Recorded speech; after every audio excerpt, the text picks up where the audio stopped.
winning streak, second longest ever in the NBA, and it's catapulted this team into a first-place tie in the Western Conference. And who are they tied with? That's right, Kobe Bryant and the Los Angeles Lakers. A terrific matchup with the playoffs just over a month ago. Good afternoon, everyone. Along with Mark Jackson and Jeff Van Gundy, Mike Green on hand. Michelle Tafoya will join us shortly. It's been one of the most entertaining and compelling NBA regular seasons we've seen in a while.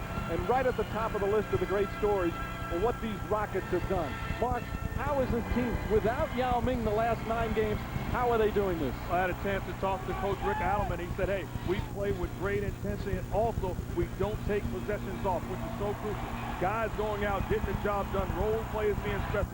I'm not sure of any other role player could start across the board in this league, but T-Mac has been phenomenal. And Jeff, you coached this team the previous 4 seasons. You know them as well as anybody. With what you've seen from this streak, and now without Yao Ming, are they capable of winning a title? Well, I think their talent is being underrated, but I don't think they can win a championship without Yao Ming.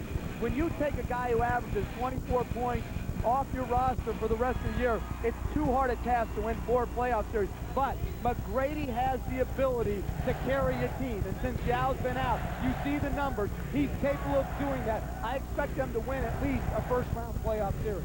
Well, they are missing Yao Ming, but the Lakers also missing one of their key players as well for today's game.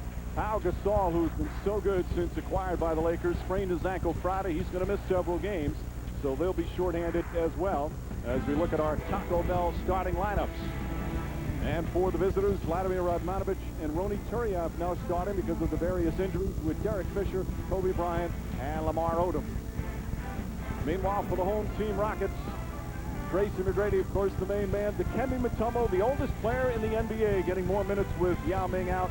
Battier and Scola have been magnificent, and Rafer Alston playing the best basketball of his career. Let's send it over to Michelle Tafoya. Hey, Michelle. Hey, Mike. Well, the streak is the story here in Houston, but when I asked Kobe Bryant how much he'd like to be the one to break it, he said, I don't care. I'm wired tight as it is. Any extra motivation, and I go through the roof. And Phil Jackson echoed that when he told me Kobe will be jacked up for this game without a doubt. He likes the challenge. He's going to play McGrady, and we don't have Pau Gasol. Now, Jackson wants Kobe and the Lakers to strike first if the opportunity is there. Otherwise, Mike, he wants Kobe to let the game to come to him to measure the game, as it were, Mike. Well, there's still question he's fired up, and it certainly would be a great high for the Lakers to come in here and win. But for both these teams, Jeff, yes, this streak is what's on everyone's mind, but this Western Conference race is far from over. So many bigs ahead. These are big, big games, all of them. Well, they're all big for playoff seeding, but both of these teams know that they're going to be in the playoffs. The question is, where are they going to be seeded, and who are they going to be matched up against? It's amazing that the Rockets, when the streak started, they were in 10th in the Western Conference, and after Friday night's victory, they are now tied for first with the Lakers. McGrady's first shot won't go. Both teams at 45 and 20. Kobe Bryant with Shane Battier guarding in. Battier, one of the best defenders in the NBA.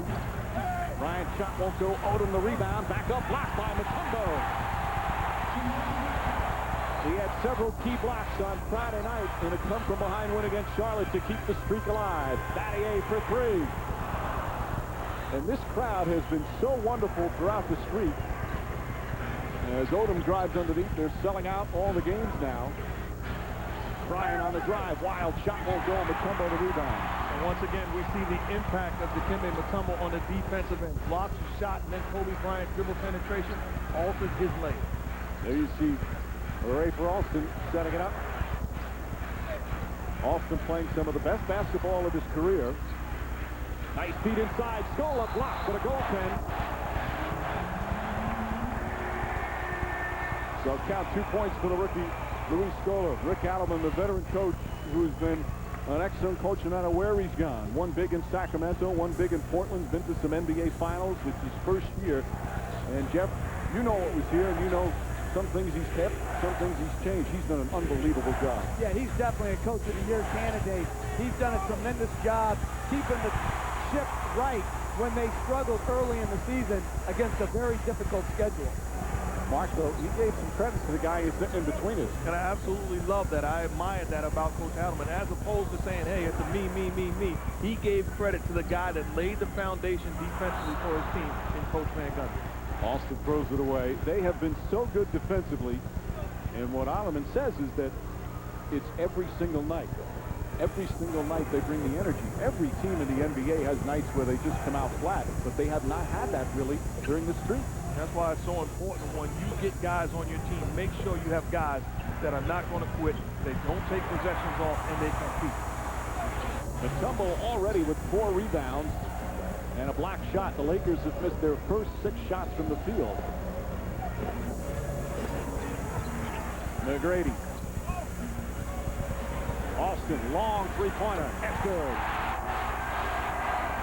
When he makes three-point shots, the Rockets win.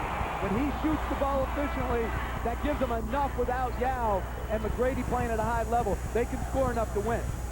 Turiaf inside. Odom with a strong finish. Scola tried to draw the charge, and the officials wisely let the block go. And the Lakers get on the board. It took them nearly 3 minutes.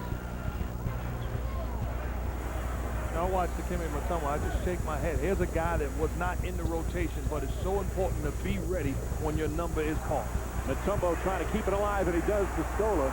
It's amazing at 67 years old, his ability to run up and down the floor. I'm going to make sure that he knows that you said he was 67. The thing about Mutombo, though, is he's a great teammate, and he still loves his profession. So when he wasn't playing, you saw him on the bench. He was up. He was into the game. Battier from downtown.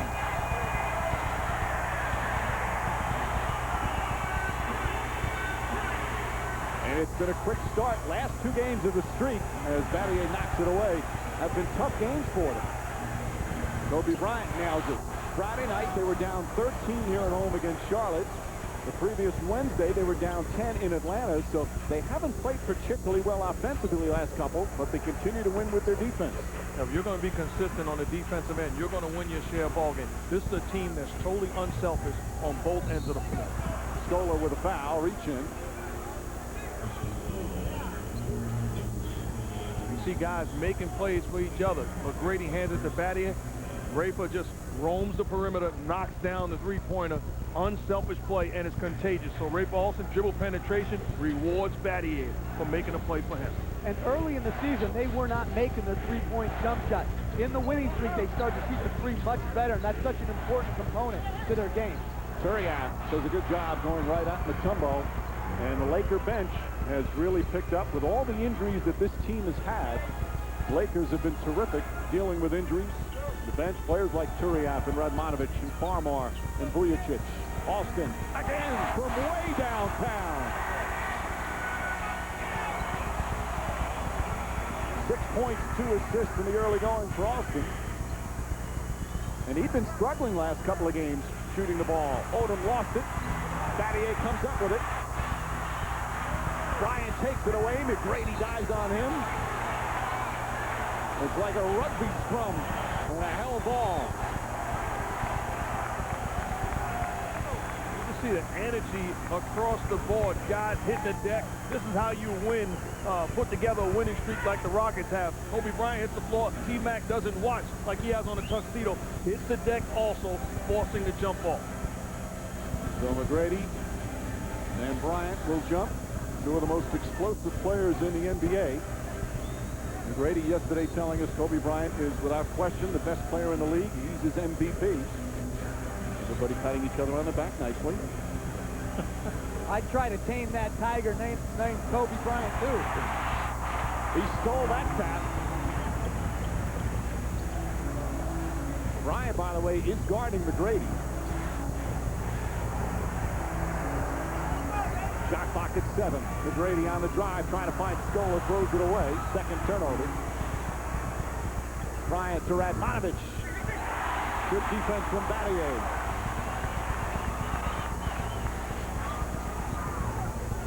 Austin setting up the offense. Austin in his 9th year. He's played for 4 different teams, 5 different NBA stops, plus the CBA. He has really grown as his haul deflected Scola by Fisher. And a foul on Austin. Jeff, you've watched his growth. Where has he impressed you the most this season? Well, it's just not this season. From the time he came into the NBA, his mental stability has really improved. And people still think of him as an and-one street type player. He couldn't be further from that. He is controlled, he's disciplined, he's organized, he cares deeply about winning, and his skill level has improved since he first came into the NBA, particularly as a shooter. Meanwhile, a defensive 3 seconds. Now, he's had his problems when he was in Toronto with the Raptors.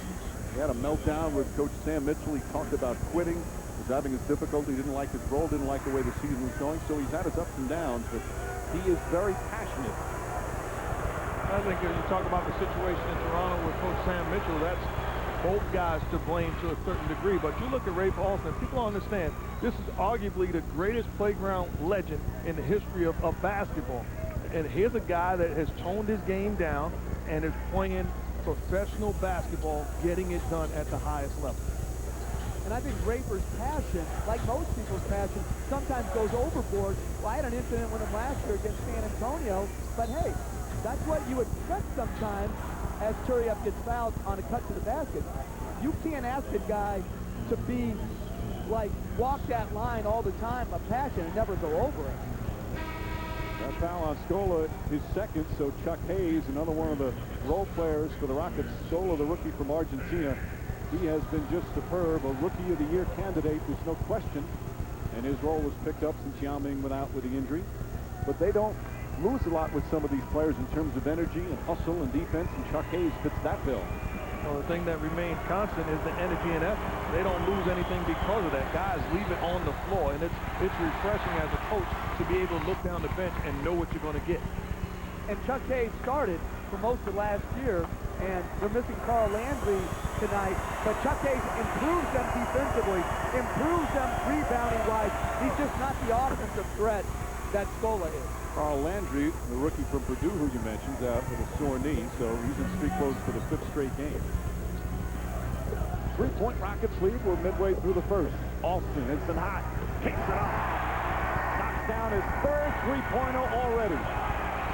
Oh, wasn't the man to my right mocking me for my talk about Rafer Alston last week? No. Be specific. You said he was the 2nd best point guard as Kobe Bryant finishes at the rim in the league. I said he was playing as the 2nd best point guard. That's a big difference. I'm going to have to go to my room and check the tape. There's a few other guys playing pretty darn well, but Alston has been a big part of this streak. Flips it up and flips it in. 11 points in less than 7 minutes for Rafer Alston. You watch him on the floor, you see the bounce and the swagger, playing as if he's at the Rucker Park in the championship game, really taking over this game. And Battier fouls Kobe Bryant. That's his first. Well, Rafer Alston has just been on a roll for the last couple months. 3 for 3 from three-point land, and he's improved his finishing game this year. A little floater in the lane, and then reads the screen, knocks down the jumper from deep. Well balanced, off to a great start. Longest streaks in NBA history. The Milwaukee Bucks won 20 in a row, 70-71. The following year, the Lakers with the 33 in a row. Now the Rockets passing the Bucks for the 2nd longest streak in NBA history. With the win at home Friday night was a surreal moment for Tracy McGrady. Hey, I was just standing on the court like, what the hell just... I'm serious. I didn't know to, run and jump on my teammates because they were always just going crazy. I just had to stand there and was just looking around. I was like, what is going on? I mean, it's just it's unreal. And it's hard to really fathom right now. And again, you add in that the last 9 without Yao Ming and how they're beating their opponents. McGrady's numbers throughout it have been terrific. The dominance, they had 10 straight where they won by double figures, is what's also so impressive. Well, the most impressive thing to me is when you look at the company that they're in. Look at those great Laker teams with West and Chamberlain and a great supporting cast. You look at the Milwaukee Bucks with Oscar and a young Lou Alcindor. This is a Rockets team with Tracy McGrady, Yao Ming, and a bunch of role players going out and getting it done. The last loss was January 27th against Utah. Rick Adelman said it's been one of the most enjoyable things he's had in his NBA career. Now, when he was with Portland, His team's won 16 in a row. That was back in 90-91 with the Blazers. So he's been through some streaks, but the way this team has done it, again, without Yao Ming, they've been able to pick up the pieces after the devastating news that he's out for the season. Shot clock down to 7. Radmanovich at 6'10", good size on McGrady, who goes up and under. Odom with a good tough rebound. Bryant inside and lays it in. You know, with all the talk about the streak guys, since the Rockets started their streak, the Lakers are 18-5. That's not too shabby either. And the similarity is both teams finding ways to win. And both teams overcoming injuries. Just saw, as we mentioned, the latest Laker injury. Andrew Bynum, of course, still out. Dropping that back till April as Battier. His three-pointer won't go. There's Mutombo, blocked. Turiaf with the rejection. Mutombo thought he got hit. Bryant. And Austin lets it go out of bounds. You see Mutombo with the offensive rebound. Try to put the ball back into the hoop. Turiaf says, not on my watch. Clean block shot. Mutombo's used to giving it out. He's the second all-time shot blocker in NBA history. The only one who's blocked more shots as Chuck Hayes throws it out of bounds is former Rocket great Hakeem Olajuwon, who will no doubt be inducted into the Hall of Fame this September. He's the nominee, and he's here this afternoon. Flat out unbelievable basketball player. There was a time where he was the best on both ends of the floor, offensively and defensively.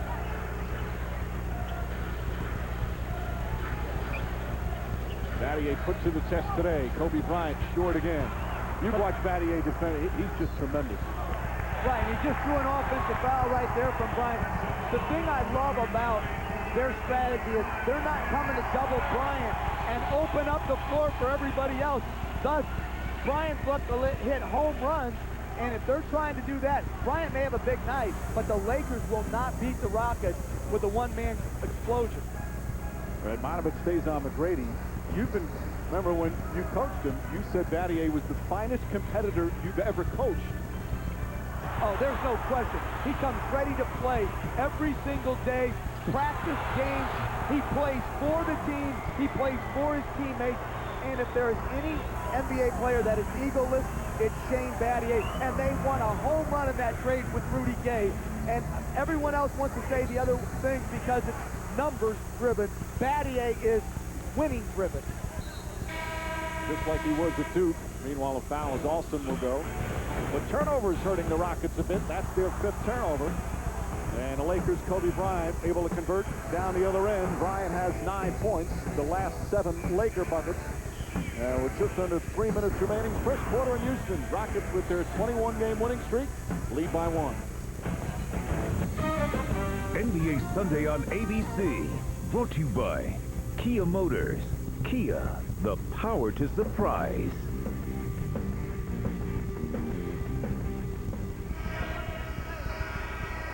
Back in Houston, Texas, where the Rockets captured this city once again. They lead by 1, just under 3 remaining. Rafer Alston already with 11 points. He's the 3rd leading scorer on this team. Right now, he's the leading scorer in the game. Well, he's going out and making plays, stepping into rhythm jump shots. Can certainly do that pick and roll. You go under. Gotcha to Derek Fisher. And how about this play and track? Unique technology getting it done. Derek Fisher loses contact with the body of Rafer Alston. Good read, step back, knock down, jump. He'll go to the line. Played at Cardozo High School in Queens. And as we showed you earlier, went to Fresno State. Was a 2nd-round pick of the Bucks back in '98. Didn't make the team. First year out, played in the CBA, then signed with the Bucks as a free agent. And George Karl said when he played for him that he had the ability to be one of the best defensive guards in the NBA. And we've seen a lot of that so far this season. Well, he's very good with game plans, very good. He's overpowered at some times by bigger, stronger point guards, but for the most part, is a top-shelf defensive guard. He told us yesterday when we asked him about the streak, he goes, I don't think I could win 21 in a row on PlayStation.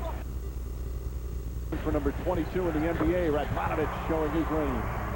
But one thing he can do is knock down the jump shot from long range. He's a guy you have to keep a body on defensively. There's Jordan Farmar in. Farmar has been a terrific bench player. McGrady's shot won't go. McGrady 0 for 4 to start. Turiaf inside. Radmanovic. Turiaf blocked by Mutombo, but a foul. That'll be his second block, or would have been, but the foul is going to go down low.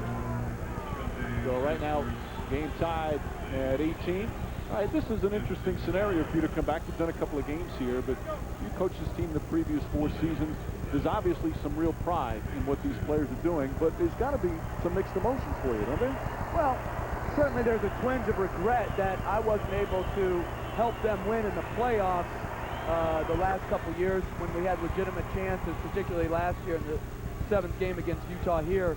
But I have such great respect for the players on the floor and the general manager, Daryl Morey, that I'm really happy for the guys that I was with here last year. There were a couple of years in the playoffs. Last year, went to Game 7 before losing to the Utah Jazz. 2 years before that, Game 7 against Dallas. So there were some great playoff moments, but some disappointments as well. See, that's better than me, though, because I'd be in my bed kicking the sheets off upset. No, but when you have guys like Battier and McGrady and Alston and Hayes, you're happy for them. Rockets fans happy for them right now. Hayes with a chance for a three-point play. As the game tied up once again, Turiaf his first foul. And this is a great play by Shane Battier, breaking pressure. But right here, coming up, could be one of the most exciting moments of the game. When you watch Chuck Hayes shoot a free throw, it all looks good until he actually shoots it. Like his practice routine right there, tremendous. You watch him on the practice floor, shoots him well. Here, you got no idea what's about to happen. Well, this is his 63rd game of the season. This is only his 15th free throw attempt. And he shoots 43%. He knocks that one down. I will say he has the ugliest free throw shot I've ever seen. He usually gets 2 of them because most people violate on the first one, so even if he misses, he gets another one. Farmar. That three-pointer won't go. Battier the rebound. Chuck Hayes, by the way, is Alston. Can't connect that one. Hayes trying to get the rebound. He was on a Kentucky team that won 26 in a row back in 2002, 2003. In fact, there are a number of Rockets when they were in college had some long winning streaks. Battier with Duke, Luther Head with Illinois. Bryant was wide open, trying to pass to the Benga, who wasn't looking. 3rd turnover for the Lakers.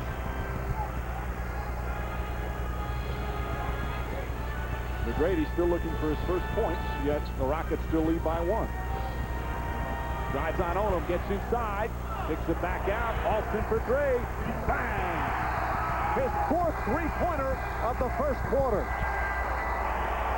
You know, talking to Coach Rick Allen before the game, he says Tracy McGrady is the best passer I've ever seen. The guy at his size can make plays, and he's a willing passer. That time finding Alston. Farmar answers with a three-pointer. Well, you said the same thing your first year in Houston about McGrady. Well, he's the 2nd best pick-and-roll player in the league behind Steve Nash, and to me, it's not even close. Farmar a little too close to Alston there. Not even close. Have you ever heard of Chris Paul? I have, and I have great respect for him, but no one passes across his body like that. People see the things in front of him. He can see to the opposite corner, opposite wing. His size makes him special. He can pass over the defense. Farmar picks up his first foul. Lakers 14th foul. Alston trying to beat Odom off the dribble. Nice defense from the big man. McGrady. Bryant the rebound. Tracy McGrady now 0 for 6 from the field. Bryant inside. Benga just kind of flips it up at the rim. Again, Benga getting minutes. No Pau Gasol. Obviously no Andrew Bynum. I understand the unselfishness of Kobe Bryant, but the last 2 plays, those have to be shot attempts because the Rockets would prefer Benga taking shots as opposed to Bryant. Final seconds here of the first. Shot clock winding down. Alston has to throw it up. And at the buzzer, a rare miss for Rafer Alston. Kobe Bryant with 9 points to lead the Lakers, but he's not the hottest guy on the floor. It's Rafer Alston. 4 three-pointers and 16 points. The guy that averages just under 13 a game. 1 quarter complete in Houston. The Rockets with a 1-point advantage.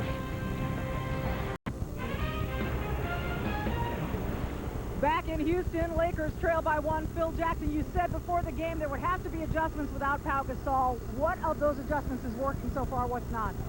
Well, we're trying to open up our offense a little bit more, less post-up. Didn't we tell you what a nice dress that is? How nice you look today? I appreciate that. Thank you. That's nice. Yeah, well, anyway, we're trying to get a high post offense a little more than the triangle. The Rockets are at their best when they're shooting really well from outside. 5 of 7 so far from 3. How do you slow that down? I tell the guys not to worry about threes. They start to fade as the game carries on. Guys are fresh, their legs are fresh. Just contest, just be able to contest shots. All right, Phil's looking very dashing too. Mike, back to you. Touche, Michelle. The dashing Phil Jackson's team is on a 4-game road trip that's as tough as it gets. They opened up in New Orleans on Friday with that loss. Houston today. Then they go to Dallas and Utah this week. Again, just part of life in the wild, wild west. Bobby Jackson in the game. And Mike Harris, the free agent, just signed a 10-day contract, who played very well Friday night, also in. Rockets again with their injuries having to make some adjustments in their lineup. Hayes, short, around, and Sasha Vujacic, one of the fine bench players for the Lakers with his first minutes. And Mike Harris was the last cut of the Rockets, and they didn't really want to cut him. He played very well in training camp and came right back and put up good numbers in the last game. Alley-oop to Bryant. Well, if they didn't want to cut him, why'd they cut him? Well, that's where the financial aspect of the NBA comes in. They kept guaranteed contracts, but I give them credit. They traded Kurt Snyder for Green, and he's a hometown guy, and they got rid of him and brought in Mike Harris. I give Daryl Morey, the general manager, a lot of credit. Harris had a shot block, goes back up, but no, he's called for travel. Harris from Hillsboro, Texas.